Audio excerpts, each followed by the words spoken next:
Alhamdulillahi rabbil alamin wa bihi nasta'inu ala umuri dunya wad din.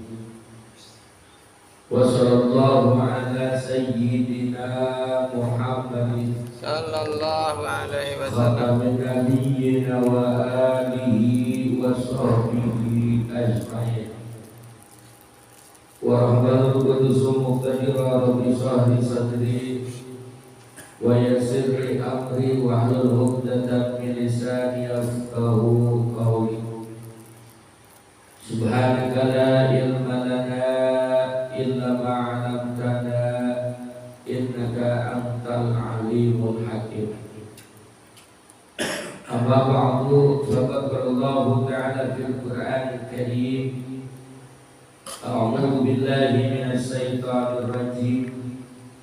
Bismillahirrahmanirrahim. Inna rahmatullahi qaribun minal muhsinin. Al-ayat wa qala Nabiyyu sallallahu alaihi wasallam, man awsa'a ala iyalihi wa ahlihi yawma Ashura awsallahu ta'ala sa'ir sana.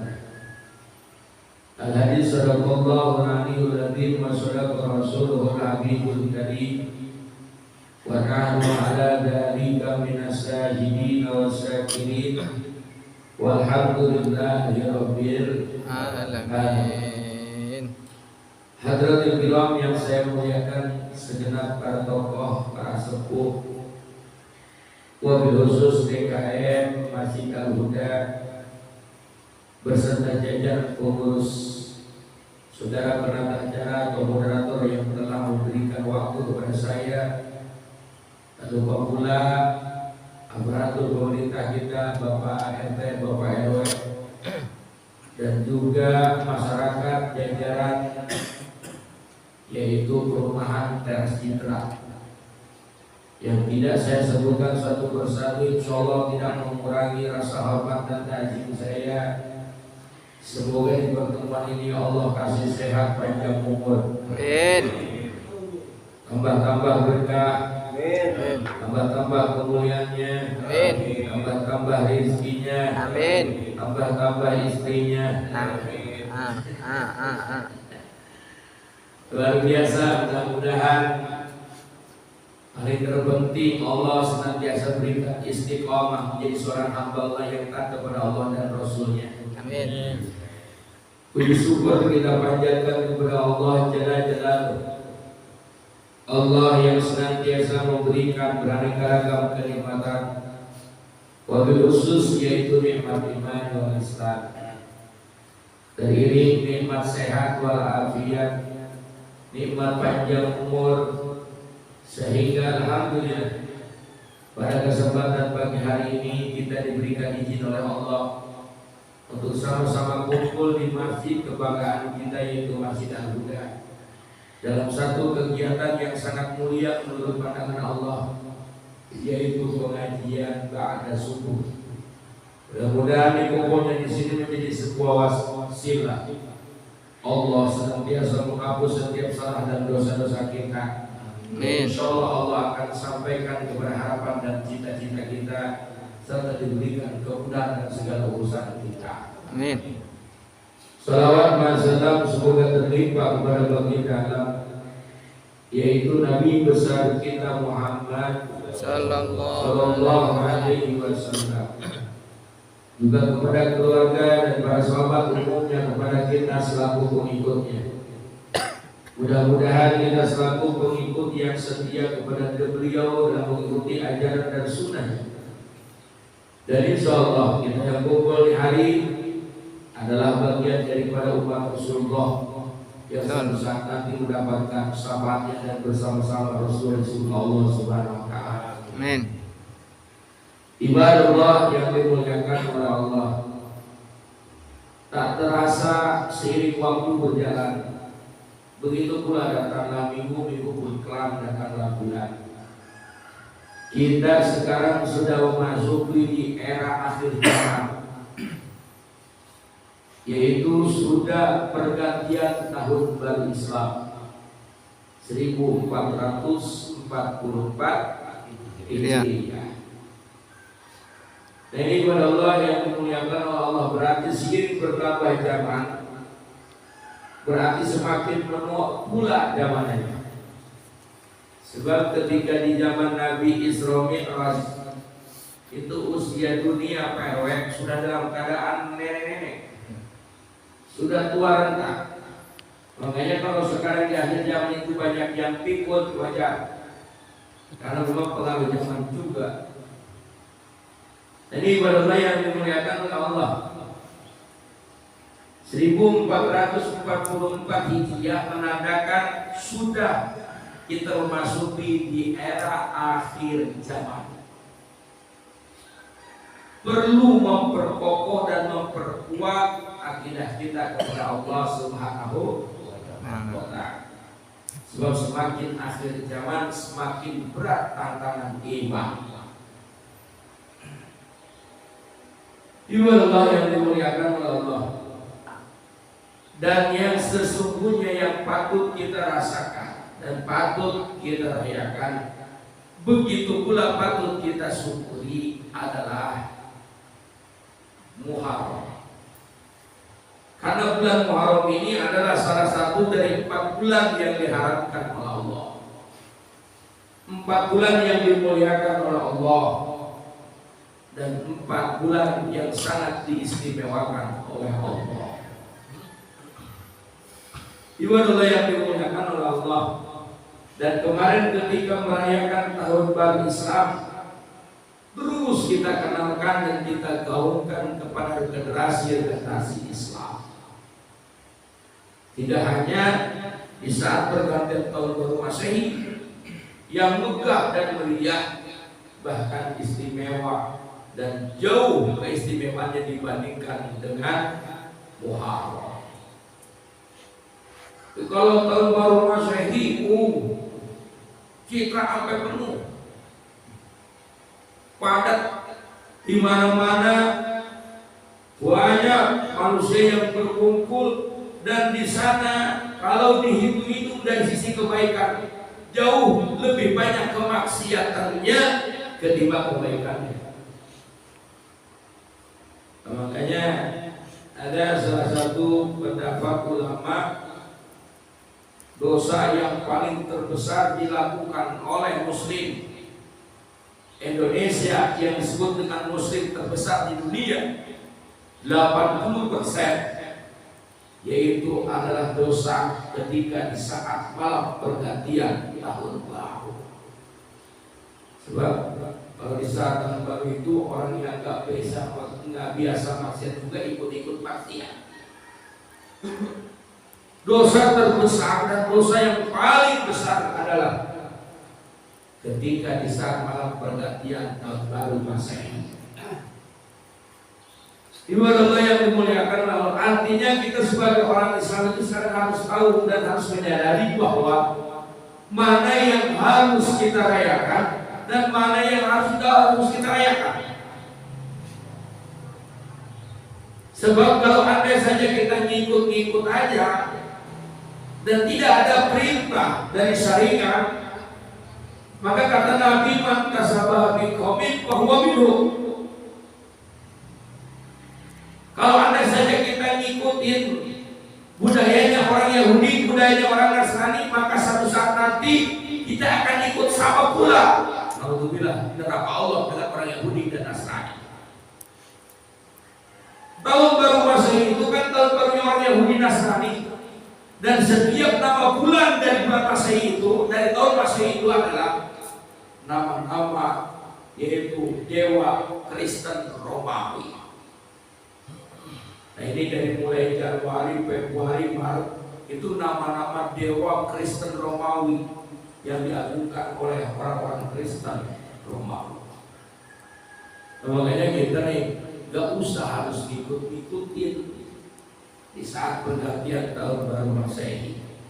Cukup yang kita rayakan dan kita syukuri adalah di saat pergantian tahun baru Islam. Ibadah yang dimuliakan oleh Allah. Ketika itu pergantian pergantian tahun baru Islam atau tahun Hijriah, berarti di situ kita mengenal pula sejarah hijrahnya baginda Nabi kita Muhammad sallallahu alaihi wasallam. Hijrah dari kota Mekah ke Madinah. Karena situasi dan kondisi ketika di Mekah sudah mulai tidak kondusif, dan siar atau berkiprah dalam syariat agama Allah tantangannya jauh lebih besar, sehingga Allah menginstruksikan kepada baginda Rasul untuk berhijrah dari kota Mekah ke Madinah. Disuruh hijrah pindah dari tempat kelahirannya pada tempat yang sangat mulia di Madinatul Munawwarah. Berarti pada yang dimuliakan Allah, ketika kita merayakan dan kita mensyukuri pergantian tahun baru Hijriah, berarti kita mengenal sejarah baginda Rasul dihijrahkan dari kota Mekah ke Madinah. Ya, intinya supaya jauh-jauh dan kita jauh mengenal lagi serta mengingat lagi betapa besarnya perjuangan baginda Rasulullah SAW dan bertambah-tambah punya rasa mahabbah dan cinta kepada beliau. Ini barulah yang dimuliakan Allah, yang setahu dari anak sekarang di era akhir zaman itu banyak yang nggak kenal tentang Muharram dan banyak nggak kenal tentang pergantian tahun baru yang beliau kenal hanyalah pergantian tahun baru Masehi. Ibadullah yang dimuliakan oleh Allah. Makanya tadi saya sampaikan, mana yang layak kita harus rayakan, mana yang dah harus kita rayakan. Ini dulu ada tokoh Yahudi yang bernama Abdullah bin Salam. Beliau datang kepada baginda Rasul.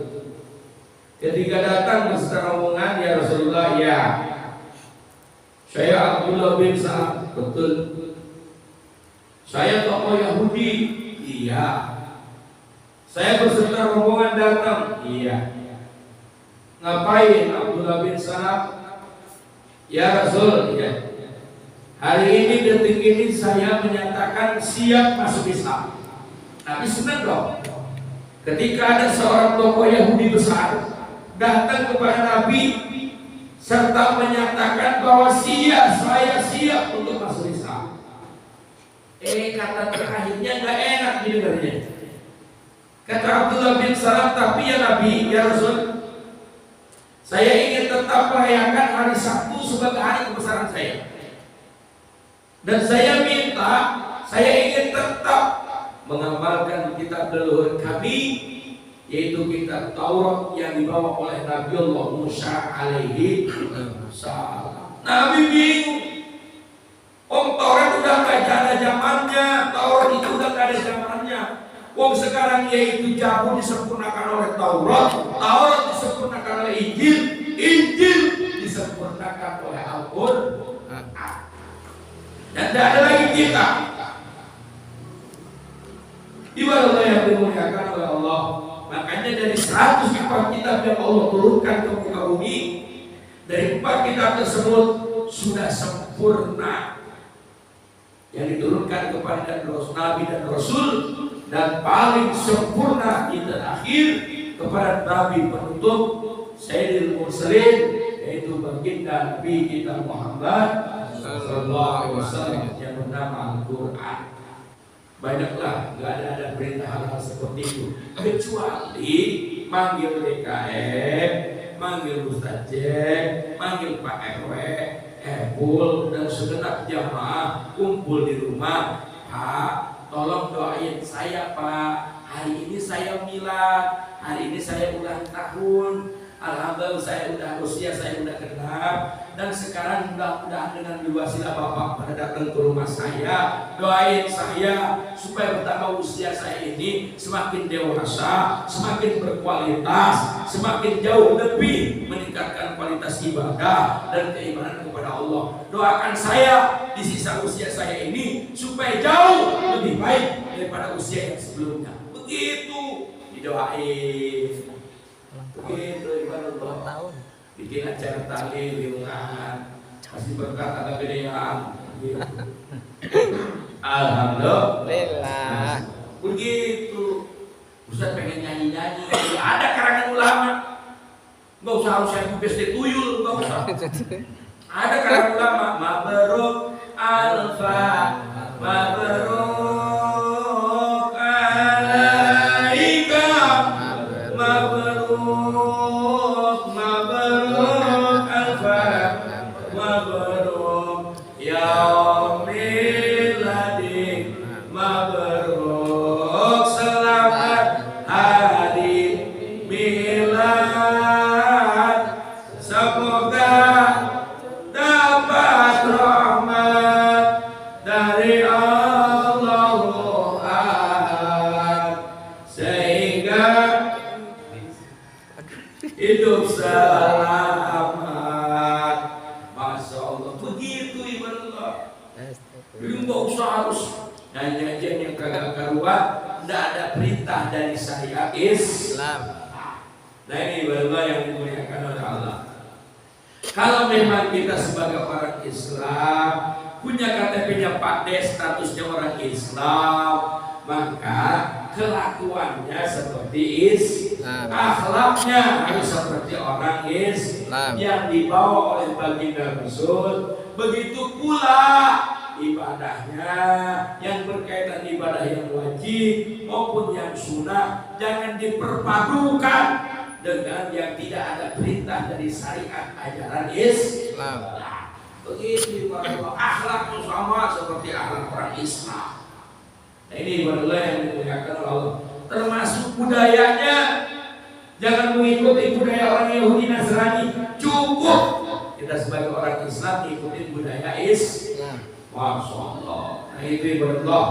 Jadi yang patut kita rayakan, patut kita amalkan, patut kita syukuri, dan patut kita kenalkan terus kepada generasi penerus adalah pergantian tahun baru Islam 1 Muharram 1440 Hijriah, bukan tahun baru Masehi. Ada apa keterangan di Muharram ini? Dan kenapa Muharram ini di antara 4 bulan yang diistimewakan oleh Allah? Di Muharram ini banyak kejadian yang sangat bersejarah kepada para nabi dan rasul. Terutama di tanggal 10 Muharram. Makanya kita di tanggal 10 Muharram Pak diperintah Nabi, man ausa'a ala iyali. Siapa orang yang bahagiakan, memberikan kelapangan, memberikan kesenangan kepada keluarganya, istri dan anaknya, wa alihi, ibu dan bapaknya, keluarga besarnya, yaum Asyura di 10 Muharram, dia bahagia, dia senang. Maka kata Nabi, ketika dia membahagiakan di 10 Muharram kepada keluarga dan ahlinya, Allah akan jembatkan, Allah akan bahagiakan, Allah akan sukseskan sampai Muharram yang akan datang.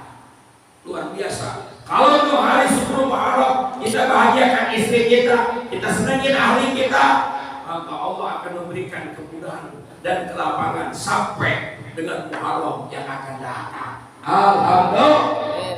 Makanya hari Minggu Kang Epul nanti di hari 10 Muharram healing. Tahu healing? Jalan-jalan. Refreshing, PRW bawa, bini istri semuanya bawa, kalau anak mertua angkut. Iya, kasih senang tuh 10 Muharram. Jajanin, puasin. Ayo pokoknya mah, mau jajan apa aja loh, bukan dalam swalayan, silakan. Ambil apa aja di 10 Muharram. Hari ini ayah pengen bahagiain mama beserta keluarga. Ambil sepuasnya. Wow. Luar biasa. Waduh, pas kantor pasir di total 10 juta. Kacau, lu mau miskinin gua. Masya Allah. Emang perintahnya seperti itu, bro.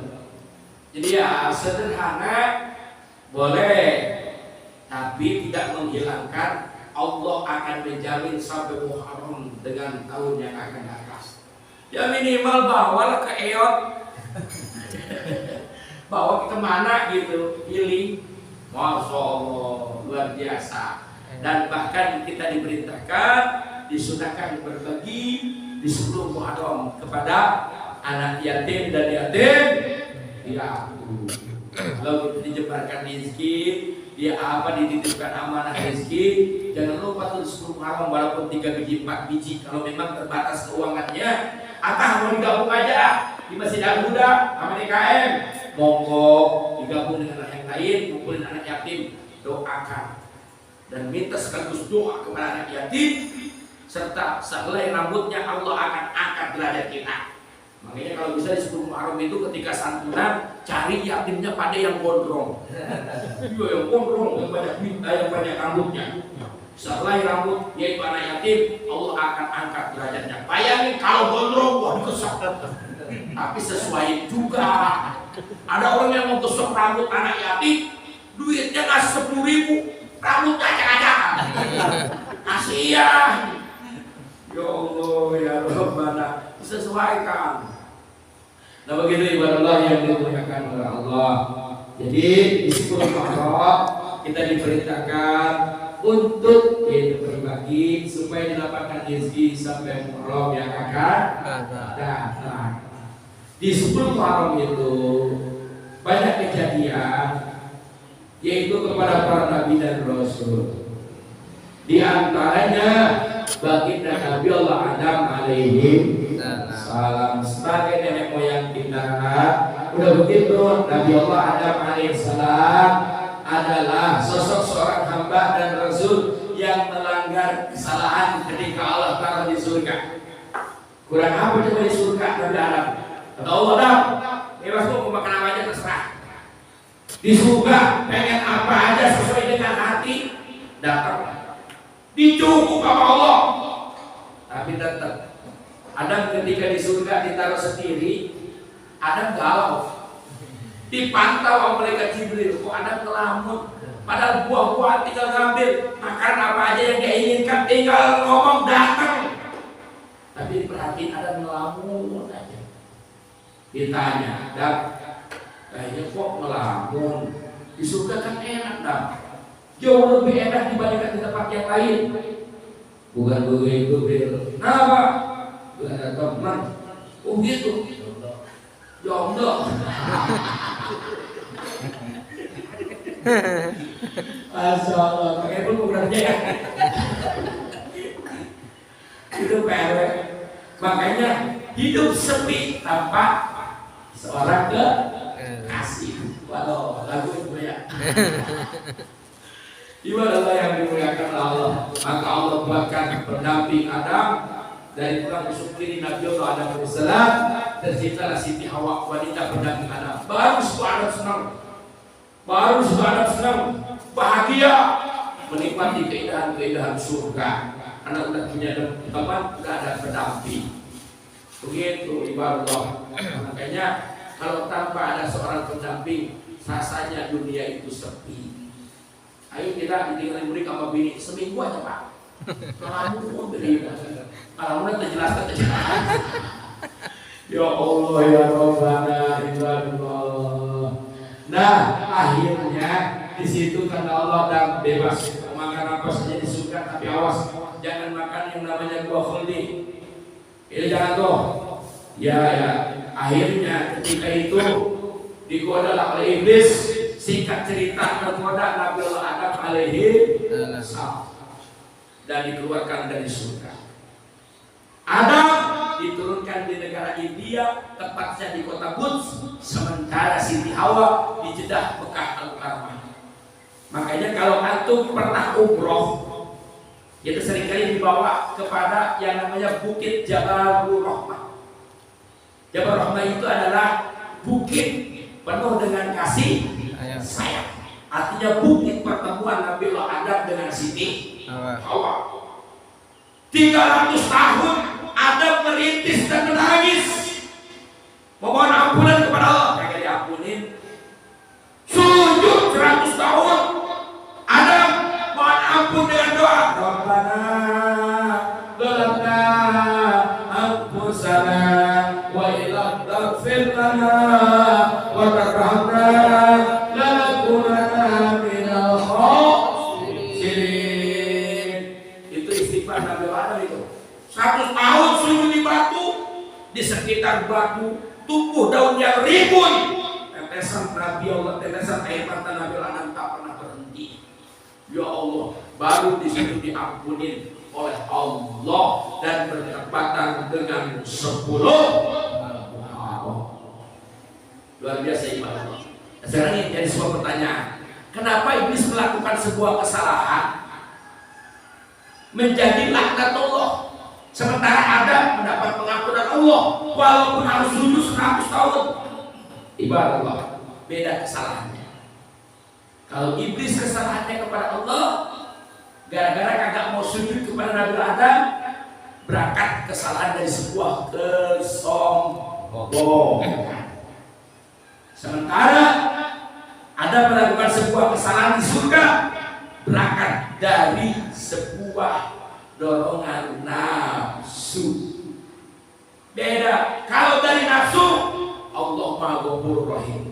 Dosa sebesar apapun kita ketika dahulu mau kembali ke jalan Allah dan mau kembali untuk meraih ridho Allah, Allah Maha Pengampun. Sungguh pun dosa kita yang ibadat budah lautan, yang ibadat gunung Uhud, Allah Maha Ghafurur Rahim.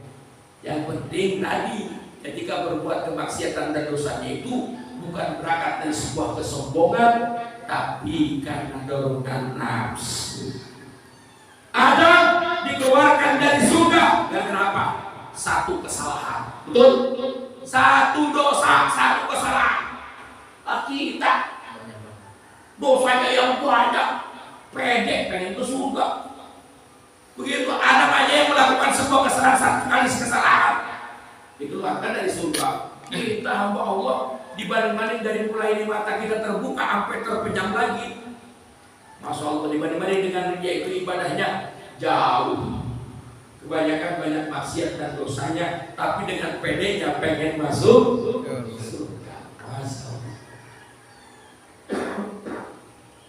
Ibadah Allah yang dimuliakan oleh Allah.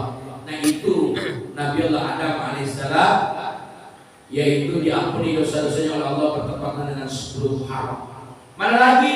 Nabi Allah Musa dikejar oleh raja yang zalim yang bernama Fir'aun di pinggir sungai Nil. Akhirnya ada Nabi Allah Musa alaihissalam tersudut bingung dengan rombongan. Ini kita selain kemana lagi? Ini kita udah tersudutkan di laut. Allah akhirnya kasih wahyu sama Nabi Allah Musa alaihissalam. Musa, pukulkan tongkatmu ke lautan.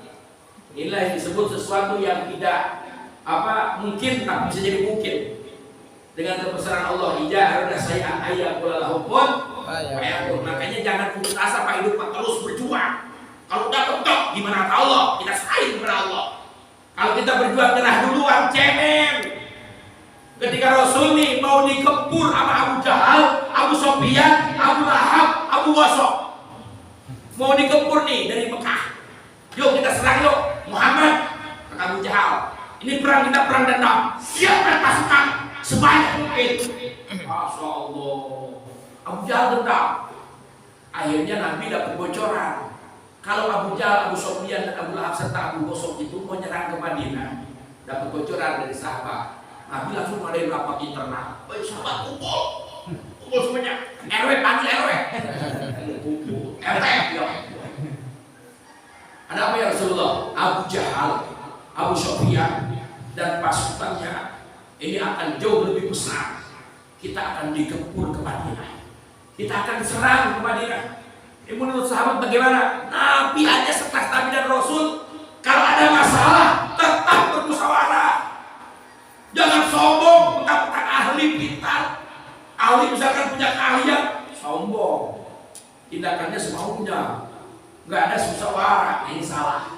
Nabi aja sepakat Nabi dan Rasul, manusia bahkan ulil azmi luar biasa ibadah Allah, tetap mengadakan musyawarah. Ini Abu Jahal, Abu Lahab mau nyerang ke Madinah. Menurut sahabat, Ini kira-kira harus gimana? Kata Pak RW, ya Rasul, ya Islam. Kita gempur di sini aja. Ketika Abu Jahal, Abu Lahab masuk ke Madinah, kita gempur saja Rasul. Ini kan kota dikuasai sama kita. Jadi kalau dia masuk kan dia pelongo-pelongo. Kita gempur di sini ya Rasul. Kata sahabat yang lain, jangan. Ini masalahnya perang dendam.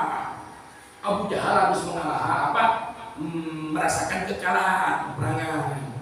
Nah kalau sekarang kita gempur di Madinah, ini kan perang dendam. Maka nanti yang jadi korban bukan kita aja, anak istri kita pun bakal jadi. Dan saya yakin Abu Jahal, Abu Lahab itu akan membabi buta siapapun yang ada di Madinah, basmi. Kan begitu. Terus bagaimana kata Rasul? Mendingan kita pegat, kita cegat di Gunung Uhud. Di situ ya Rasul kita bikin strategi dan kita gempur habis-habisan Gunung Uhud. Bagaimana sahabat yang lain? Siap ya Rasul. Siap, betul. Saya tidak bakalan mundur satu langkah pun demi perjuangan kau ya Rasul. Walaupun taruhannya nyawa, tak pernah mundur dari satu langkah pun. Walaupun harus bercucuran darah dan kematian menanti kami untuk kematian syahid. Luar biasa sahabat. Baik, siap, berangkat. Tengah jalan ada sahabat yang cemen, sahabat yang munafik. Karena sahabat yang munafik sama RW ngomong gini, RW, balik aja yuk. Kita belum siap mati. Ini kan Abu Jahal nanti perang dendam. Udah begitu nanti kita bakal jadi korban. Tapi ini kita RW masih muda, takut dikencangin. Gitu masalah. Akhirnya sebagian sahabat balik lagi. Ini yang disebut hamba Allah yang cemen, munafik. Naudzubillah min. Kalau memang siap, jangan pernah menyerah. Dan kita nanti di ujungnya tinggal serahin kepada Allah. Sebagaimana Nabi Musa alaihissalam setelah berjuang berlari sekuat mungkin, akhirnya terpentok juga di sungai Nil. Akhirnya kebingungan, Allah ngasih petunjuk. Pukulin tongkat Musa, jebret. Jadilah terbelah menjadi daratan dan diseberangi oleh Nabi Musa dengan pengikutnya, dikejar pula oleh Fir'aun sampai selamat ke daratan. Maka air tersebut disatukan kembali oleh Allah dan yaitu Fir'aun beserta pasukannya tenggelam. Nah ini Allah yang dimuliakan oleh Allah. Selamatnya Musa dari kejaran Fir'aun bertepatan dengan 10 Muharram. Banyaklah Nabi dan Rasul yang lain, namun waktunya dan suaranya sudah terlalu sakit. Mohon maaf apabila memang penyampaian ini agak sedikit singkat, tapi tinggal 10 menit siap. Dikitlah segitu mah. Saya yang dapat saya sampaikan. Mudah-mudahan ada manfaatnya. Anak sarapan sudah standby di depan. Wa barakatuh ya jalal wal ikram. Allahumma shalli wa sallim ala sayyidina Muhammadin fil awwalin wal akhirin. Wa barik wa sallim wa radhiyallahu ta'ala an sayyidina Rasulillah ajma'in. Amin ya Allah ya rabbal alamin. Bismillahirrahmanirrahim. Alhamdulillahi rabbil alamin. Hamdan yu'afi ni'ma yukafi mazidah. Ya Rabbana lakal hamdu kama yanbaghi li jalali wajhikal karim wa azimi sultanik. Allahumma shalli ala sayyidina Muhammad wa ala sayyidina Muhammad. Allahumma allimna ma yanfa'una zidna ilman nafi'an wa fahman daqiyan wa amalan mutaqabbal wa rizqan katsiran ala tayyiban wa sifan mubarakan fi min ghairi wa la quwwata illa billah wa la masaqatin minna wa la hawla wa la quwwata illa billahil aliyyil azim. Allahumma inna nas'aluka ma taratuhu min ayati wa salawati wal baqiyati min zikri amin ya hajati wa hajatahu wa tuzmi qad hajati taslim masjid Allah jamaah masjid al-huda wa tuzmi salamati alaihi wa alaikum salamati jamaah masjid al-huda. Allahumma salli wa sallim balikna muradana bil khair. Rabbana atina fid dunya hasanah wa fil akhirati hasanah wa qina adzabannar. Ya Rabbi qabul du'ana ya Allah. Ya Rabbi qabul du'ana ya Allah. Ya Rabbi qabul du'ana ya Allah. Bi Nabi Mustafa Muhammad sallallahu alaihi wasallam. Subhana rabbika rabbil izzati amma yasifun wa salamun alal mursalin walhamdulillahi rabbil alamin.